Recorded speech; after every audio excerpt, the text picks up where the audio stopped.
ইদানিং খুব ব্যস্ত, সময়ের সুতোয় গাঁথা যন্ত্রণা। তবুও জানবে তোমার ছায়াটাও আমার কাছে লোভনীয়। শহরের ভিড়ে, ক্লান্তির প্রাচীরে নিভে আসে শব্দের প্রদীপ, তবু তোমার অস্তিত্ব গোপন স্বরে বাজে, কখনো অলিন্দে, কখনো ছাদের কোণে।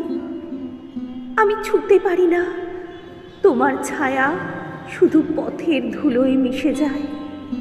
কখনো সন্ধ্যার প্রদীপ হয়ে জ্বলে ওঠে দেয়ালের গায়ে, আবার মিলিয়ে যায় কুয়াশার চাদরে। তোমার শরীরের উষ্ণতা নয়, তোমার ছায়ার স্পর্শই আমার প্রার্থনা।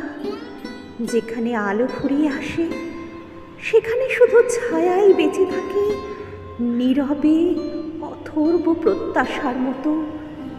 তবুও জানবে, এই ব্যস্ততার হিসেবের মাঝেও তোমার ছায়াটাই আমার কাছে লোভনীয়।